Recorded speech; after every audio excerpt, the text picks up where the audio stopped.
Kesiagaan total kini terlihat di setiap sudut klinik kesehatan haji Indonesia daerah kerja Mekah, jelang kedatangan gelombang pertama jemaah dari Madinah. 122 personel kesehatan profesional telah disiagakan untuk mengawal keselamatan jemaah di 10 sektor pemukiman.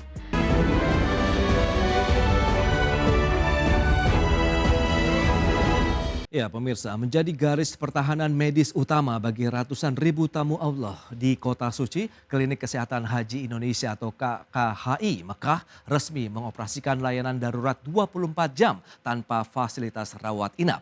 Skema baru ini dirancang untuk mempercepat intervensi medis sekaligus memastikan legalitas pelayanan sesuai dengan regulasi Kerajaan Arab Saudi. Kesiagaan total kini terlihat di setiap sudut klinik kesehatan haji Indonesia daerah kerja Mekah, jelang kedatangan gelombang pertama jemaah dari Madinah. 122 personel kesehatan profesional telah disiagakan untuk mengawal keselamatan jemaah di 10 sektor pemukiman. Namun ada yang berbeda dari skema pelayanan tahun ini. Guna mempercepat penanganan dan mematuhi regulasi lokal, KKHI Mekah tidak lagi menyediakan fasilitas rawat inap. Klinik kini berfungsi sebagai Urgent Care Center atau UCC berbasis rawat jalan, tindakan cepat, dan rujukan. Tahun ini tuh tidak ada rawat inap. Jadi kita seperti klinik 24 jam.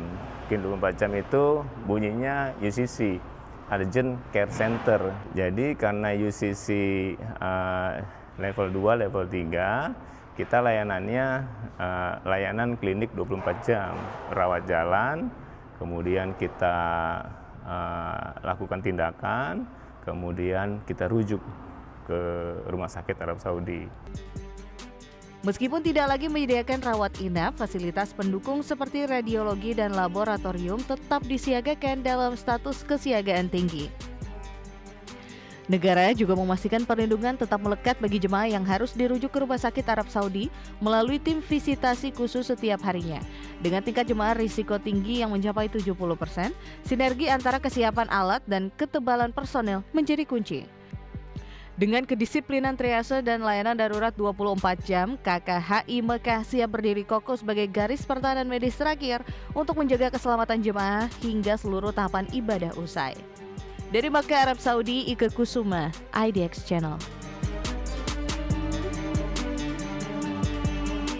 Ya, Presiden Amerika Serikat Donald Trump hingga kini masih mempertahankan blokade Selat Hormuz dan menolak permintaan Iran untuk membuka kembali jalur pelayaran penting tersebut. Penutupan Selat Hormuz telah berdampak pada kenaikan harga minyak hingga memicu inflasi energi di Amerika Serikat. Presiden Amerika Serikat Donald Trump menolak permintaan Iran untuk membuka kembali Selat Hormuz dan memilih mempertahankan blokade Angkatan Laut Amerika Serikat untuk menekan Iran terkait program nuklir. Menurut Trump dalam pernyataannya, blokade yang dilakukan selama ini lebih efektif daripada harus melakukan pengeboman di Iran.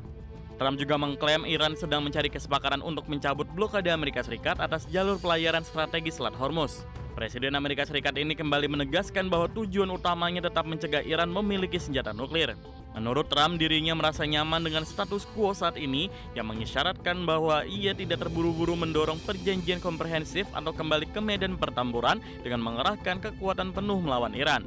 Kebuntuan perundingan antara Amerika Serikat telah menyebabkan harga minyak dunia melonjak dan memicu inflasi energi di Amerika Serikat, di mana harga bensin per galon kini melampaui 4,22 dolar Amerika atau naik signifikan dari harga sebelum perang yang berada di bawah 3 dolar Amerika per galon. Berbagai sumber, IDX Channel.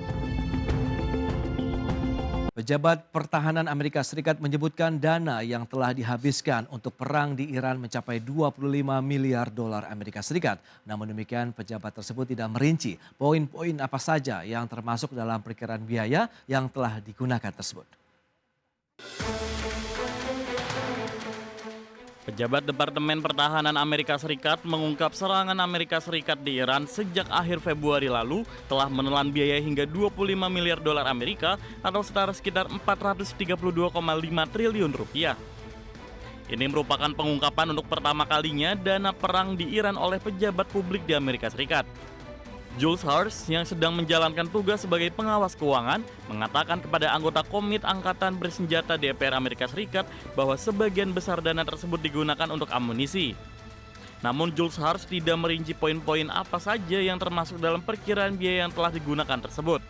Selain itu juga tidak diungkapkan apakah angka tersebut juga memperhitungkan biaya yang diproyeksikan untuk rekonstruksi dan perbaikan infrastruktur di pangkalan Amerika Serikat di Timur Tengah yang rusak akibat perang dengan Iran.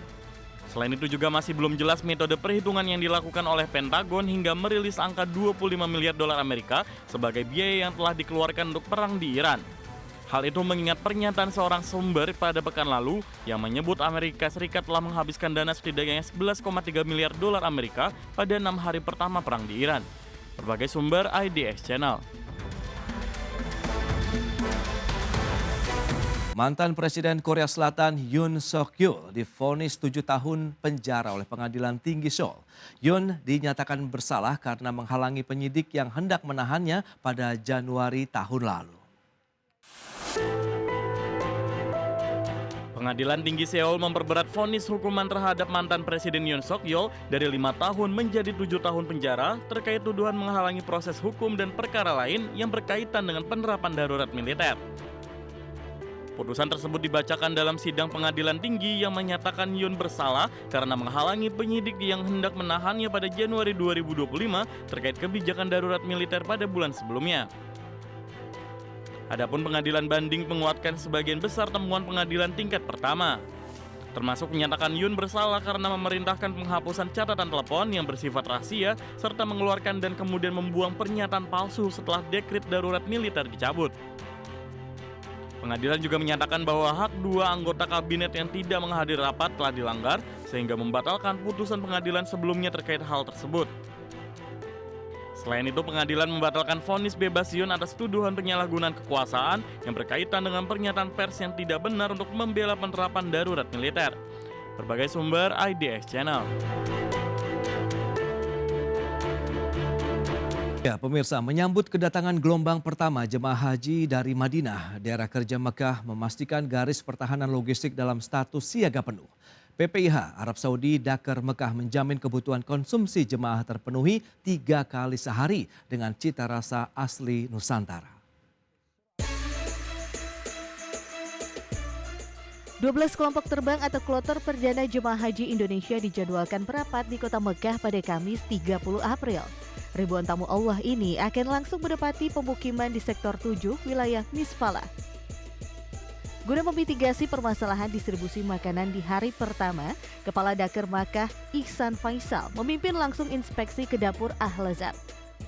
Fasilitas logistik berskala raksasa ini dipastikan mampu memproduksi 6.150 porsi makanan dalam sekali siklus memasak.